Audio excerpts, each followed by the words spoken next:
Los Mercedes-Benz fueron los coches que iniciaron la era del automóvil. Desde 1886 han cambiado muchas cosas, pero dicen que el espíritu de Gottlieb Daimler y Karl Benz pervive en todos ellos. Ya sea en la pista de carreras o surcando la carretera, los Mercedes siguen atrayendo a aquellos conductores apasionados por el estilo y el rendimiento.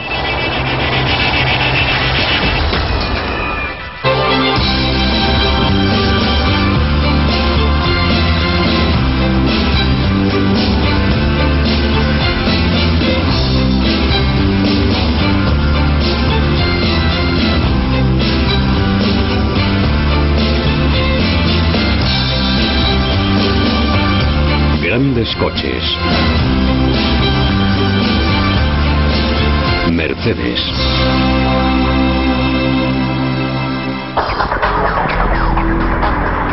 La historia de Mercedes-Benz se basa en la calidad, en el rendimiento y en la lucha por mantener un estándar de excelencia que comenzó hace más de un siglo con las palabras de Gottlieb Daimler: lo mejor o nada.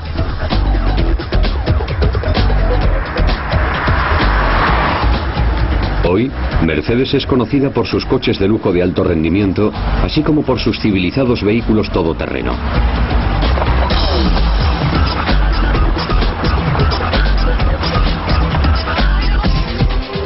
Aunque la empresa tiene la vista puesta en el futuro, nunca ha olvidado su pasado.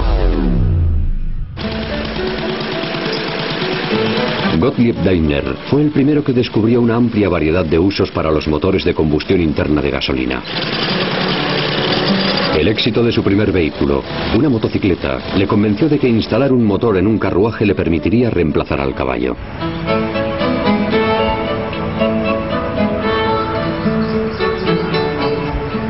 A menos de 100 kilómetros de distancia, Karl Benz desconocía la labor que estaba llevando a cabo Daimler. Estaba desarrollando su propio vehículo. Mientras Daimler colocaba su motor en un carruaje, Benz estaba fabricando el primer automóvil del mundo partiendo de cero. Aquí aparece en una celebración muy posterior. Se condujo por primera vez a finales de 1885 y en el aniversario del día que Benz patentó su motomóvil. El carruaje sin caballo de Daimler debutó varios meses más tarde. Daimler vendía sus motores en todo el mundo, especialmente en Francia, que era el mercado en el que el automóvil tuvo más éxito. La primera carrera de automóviles del mundo tuvo lugar en Francia en 1894. En el acontecimiento intervinieron muchos vehículos que funcionaban con gasolina y vapor y que recorrieron los 125 kilómetros que separan París de Rouen. Carreras como aquella contribuyeron a convencer al mundo de que el automóvil resultaba práctico.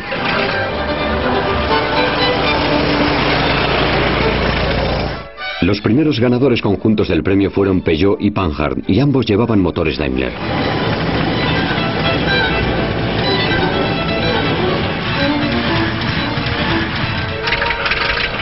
Mientras Daimler buscaba nuevos usos para sus motores, Karl Benz se centró en fabricar coches y pronto se convirtió en el fabricante líder de la naciente industria automovilística.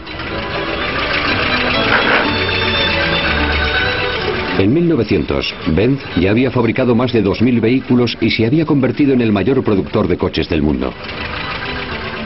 A principios del siglo XX, los coches no eran más que juguetes para los ricos, a quienes gustaba exhibir sus trofeos en elegantes desfiles que se organizaban en centros de vacaciones como Niza o Baden-Baden. Les proporcionaban la ocasión de deslumbrar al común de los mortales.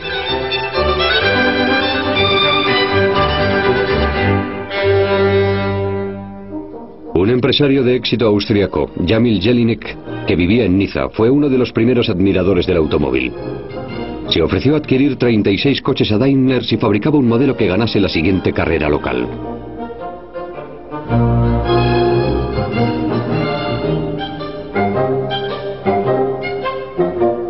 Por realizar un pedido tan grande, Jelinek se reservó el derecho de llamar al nuevo coche como su hija, Mercedes. Los innovadores y técnicamente avanzados coches pronto dominaron los acontecimientos deportivos de Niza. Se dijo que eran los automóviles del mañana. Había comenzado la era Mercedes.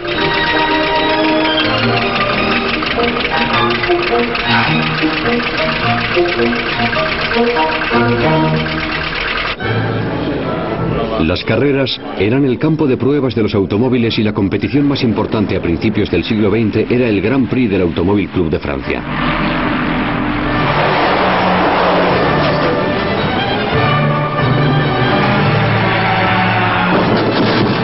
La multitud se arremolinaba para contemplar a los atrevidos pilotos arriesgar su vida y se maravillaba ante sus máquinas.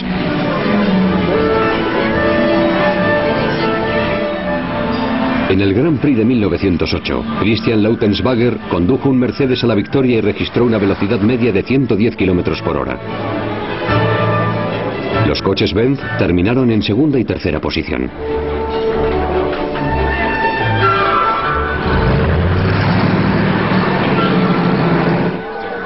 Mercedes volvió a barrer en el Grand Prix de 1914, en el que se alzó con las 3 primeras posiciones.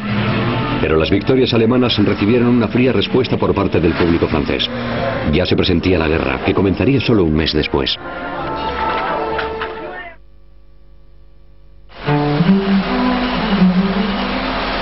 En 1919 volvió la paz y el optimismo reinante en todo el mundo disparó la demanda de coches nuevos. Las técnicas de producción en serie de Henry Ford empezaron a propagarse por Europa.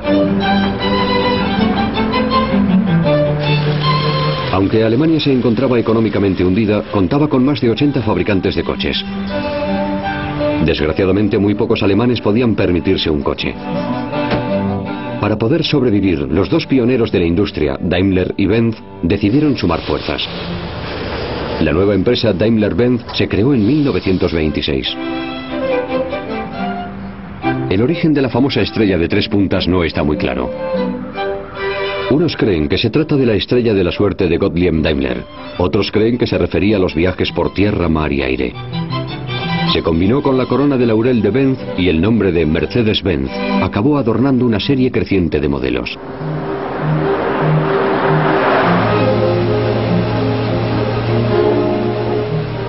Mercedes fabricaba coches para la gente elegante y acomodada.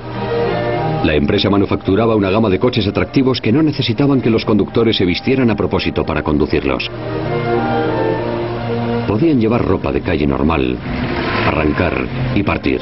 Ya no tenían que darle a la manivela ni ponerse gafas, cascos y abrigos pesados. Conducir se había vuelto civilizado y divertido.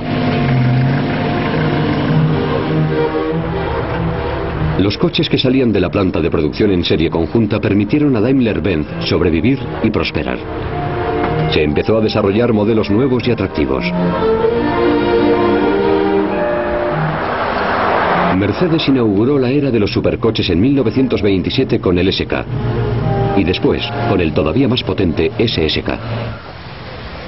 Se trataba de coches fuertes que atraían a pilotos aristocráticos como Manfred von Brauchitsch, quien en 1990 volvió a reunirse con el coche que había conducido a la victoria en 1929. Con 95 años, von Brauchitsch viajó a un pueblo de las afueras de Salzburgo para intervenir en una recreación de la escalada de Geisberg. Quería revivir esos momentos apasionantes con su coche. El SSK era el coche de más éxito que tenía Mercedes en aquel momento. Aunque estaba diseñado para la carretera, se labró su reputación en las carreras. Los SSK participaron en más de 90 carreras y ganaron en innumerables ocasiones. Cuando se contempla el SSK avanzar en la niebla, se comprende por qué sus motores turbo de 6 cilindros fijaron el listón tan alto tanto en carretera como en la pista en los años 20.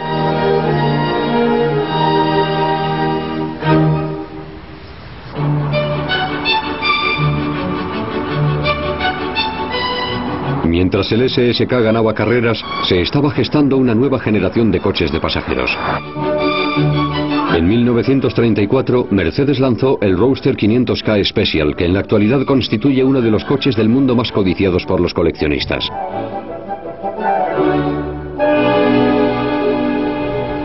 Se trataba de un coche de alto rendimiento, que normalmente iba equipado de una hermosa carrocería hecha a medida, que lo transformaba en uno de los coches más atractivos jamás diseñados. Era bello y veloz.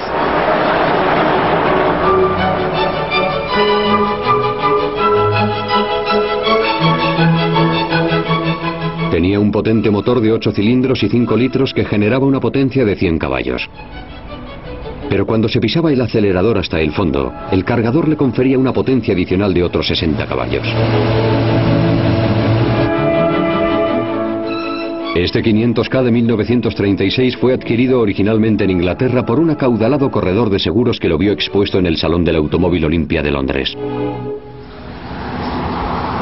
El coche pasó por sucesivos propietarios y en 1956 lo compró un carnicero. Lo condujo solo durante un año porque después empezó a sufrir pequeños fallos mecánicos. En lugar de repararlo, lo guardó en una caseta detrás de su casa y no volvió a tocarlo. El coche fue redescubierto en 1988 en bastante malas condiciones. Estaba oxidado y los ratones habían agujereado los asientos y roído la tapicería. A pesar de su mal estado, un coleccionista privado pagó unos 2 millones de euros por él. Hoy se estima que el coche restaurado del carnicero está valorado en casi 3 millones de euros.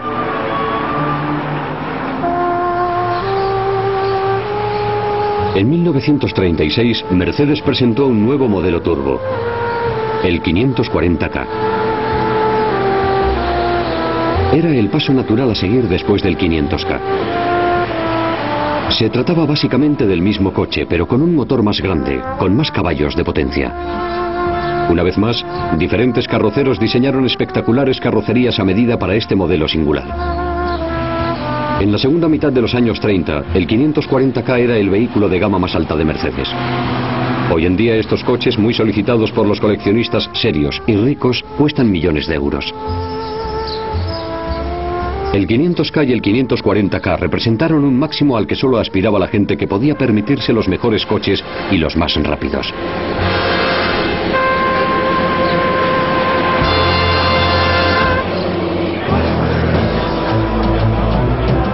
A la vez que diseñaba los mejores automóviles de pasajeros, Mercedes también fabricaba unos coches de carreras revolucionarios que se llamaron Silver Arrows. Entre 1934 y 1939, estos aerodinámicos coches dominaron las carreras de los Grand Prix de Europa. Estaban hechos de materiales exóticos que resultaban demasiado caros para los coches de pasajeros de la empresa, pero que proporcionaban a los potentes coches de carreras una ventaja clave en el rendimiento. Una versión especialmente preparada del Silver Arrow fijó el récord del mundo de velocidad en 429 km por hora en 1938.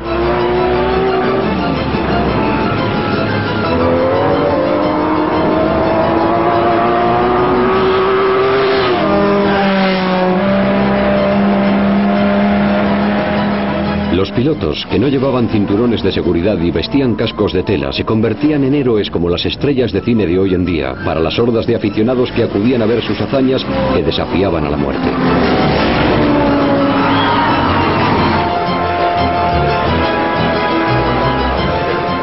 Todo acabó cuando se desencadenó la guerra en Europa.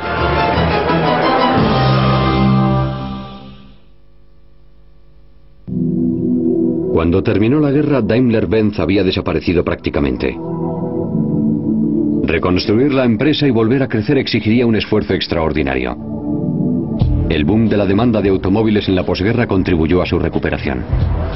Daimler fue capaz de recomponer sus máquinas y reanudar la producción de coches. Atrajo a una mano de obra cualificada que agradeció tener la oportunidad de reconstruir la empresa. A principios de los años 50 la producción de nuevos coches se había recuperado.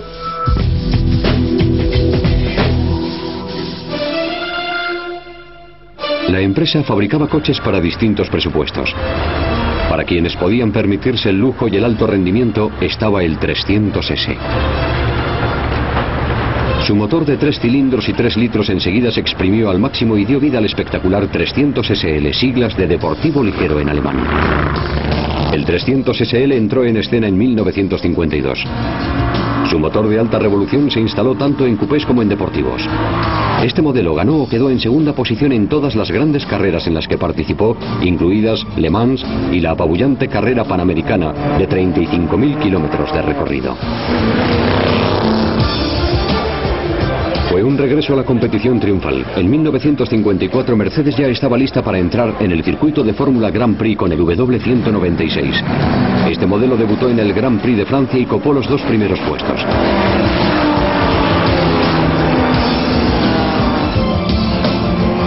Mercedes atraía a los mejores pilotos, como Juan Manuel Fangio, que dejó el equipo Maserati para unirse al equipo alemán.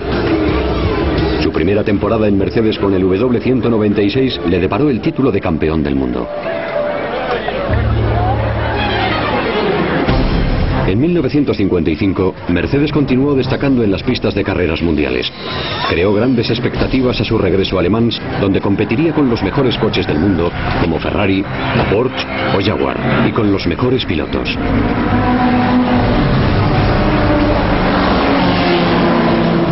La célebre carrera europea congregó a más de 250.000 espectadores. El público se quedó extasiado contemplando cómo los coches batían un récord en cada vuelta. Entonces golpeó la tragedia. Un Mercedes chocó con un Austin Healey y estalló en llamas saliéndose de la pista. El coche incendiado arrasó las gradas, donde mató a 80 personas e hirió a cientos más. Mercedes se retiró de la carrera y de la competición en general. La empresa tardaría 40 años en volver a la Fórmula Grand Prix. Pero las carreras inspiraron la creación de un nuevo coche. Utilizaba el mismo chasis tubular y estilo de carrocería que los coches de la carrera panamericana. Un volante ajustable ayudaba a los pilotos a entrar y salir. Llevaba un motor de inyección de 3 litros que lo convertía en una estrella. Había nacido el 300 SL. Sus distintivas alas de gaviota lo convirtieron en uno de los coches más espectaculares de su época. Aunque Mercedes se había retirado de las carreras, había propietarios privados que competían con el 300 SL en circuitos de todo el mundo. Su pedigrí como coche de carreras le ayudaba a sobresalir entre la competencia. Y su velocidad máxima de 256 km por hora le convertía en un serio adversario de los Corvette y otros coches de carreras de la época.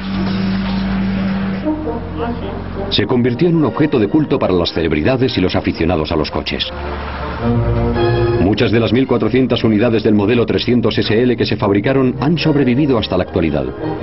Su estilo y su fiabilidad en la carretera les han hecho muy populares entre los coleccionistas, a quienes les encanta reunirse para conducir juntos sus preciadas posesiones. Un 300 SL Gullwing Coupé en perfecto estado puede alcanzar un precio de más de 200.000 euros. Por eso merece la pena conservarlos relucientes. Las puertas de gaviota resultaban espectaculares, pero había gente que prefería algo más convencional. En los modelos deportivos 190 SL y 300 SL, las revolucionarias alas de gaviota fueron reemplazadas. Algunas tenían capota dura desmontable. Estas nuevas versiones también resultaron muy populares y codiciadas por los coleccionistas. A finales de los años 50, Daimler-Benz estaba trabajando en un sustituto para su famosa línea de berlinas. Era una línea que había dado grandes satisfacciones a la empresa, pero necesitaba modernizarse.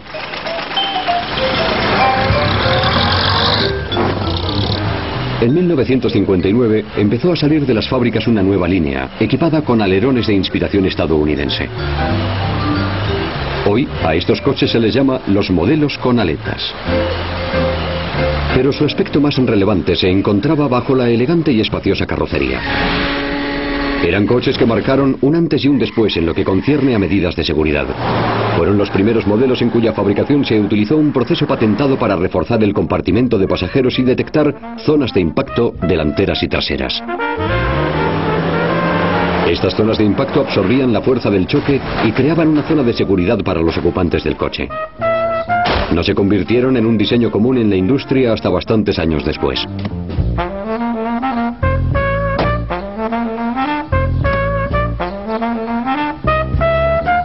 Los interiores también resultaban mucho más seguros. Para mejorar la seguridad de los pasajeros, el salpicadero iba tapizado, el volante estaba acolchado y los mandos eran flexibles e iban empotrados. Entre 1959 y 1968 se fabricaron más de 340.000 coches y chasis utilizando este diseño básico. Esto mantuvo ocupada a la fábrica y además sirvió de base para un nuevo deportivo actualizado.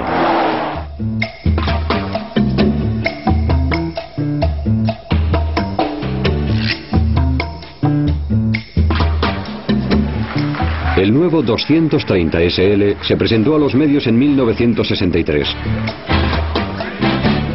Fue un modelo que tuvo que luchar por eclipsar a sus legendarios predecesores, el 300 SL y el 190 SL. Además, existía la dificultad añadida de que se trataba de una solución de compromiso. No era ni un coche deportivo de alto rendimiento ni una cómoda berlina de boulevard. Tenía un poco de ambos. Ofrecía confort, seguridad, un buen rendimiento y un estilo atractivo, aunque un poco polémico. La disputa se centraba en las vanguardistas ventanillas laterales y en el techo cóncavo. Según el diseñador, las ventanas contribuían a la seguridad al incrementar la visibilidad del conductor. Y el techo incrementaba las posibilidades de supervivencia en caso de accidente al endurecer el coche.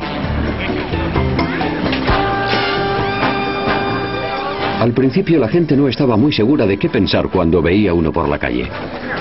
Nadie puede negar que los coches llamaban la atención.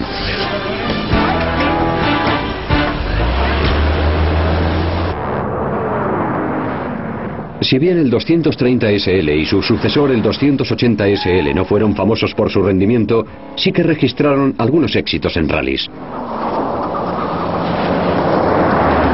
En 1963, un equipo dirigido por Eugen Boringer guió a Mercedes en una serie de carreras que le consagraron como campeón de Europa de ese año y que incluían una victoria en el rally Sofía-Lieja.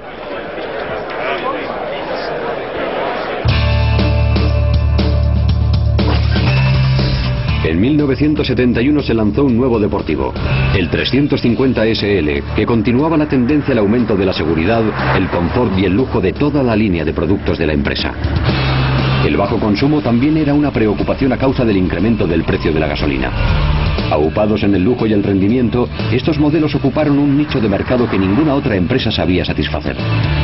Mercedes continuó manteniendo su liderazgo en esa categoría con el 500 SL, otro coche diseñado con el lujo deportivo en mente.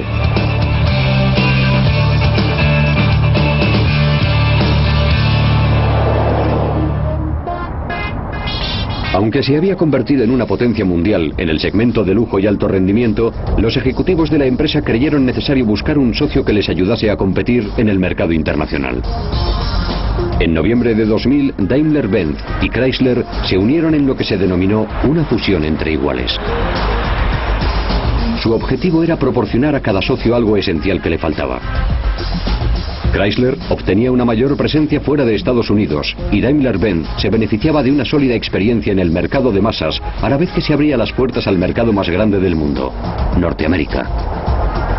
La cultura empresarial de Chrysler y su capacidad para conseguir resultados de forma rápida y barata fue lo que atrajo a Daimler, pero muchos de los altos ejecutivos del socio estadounidense se marcharon o fueron despedidos tras la fusión. Hay quien cree que esta es una de las razones por las que la fusión no funcionó como estaba previsto. Aunque la relación pasó por altibajos, Mercedes pudo desarrollar una nueva gama de vehículos que incluían un todoterreno de lujo. Surgió toda una gama de modelos nuevos, muchos de ellos con opciones de rendimiento que lograron que conducir volviera a resultar divertido. La pasión renovada de Mercedes por el rendimiento quedó de nuevo demostrada con una impresionante variedad de coches cada vez más potentes. Algunos empleaban la tecnología utilizada en sus coches de carreras de Fórmula 1, lo que proporcionaba a los nuevos modelos una conducción y una velocidad de categoría mundial, en un claro intento de combinar la herencia con la tecnología moderna. Mercedes-Benz simboliza el puente entre los orígenes del automóvil a finales del siglo XIX y la alta tecnología del mundo del futuro. Confiamos en que continúe guiándose por el lema de Gottlieb Daimler de que se debe fabricar lo mejor o nada de nada.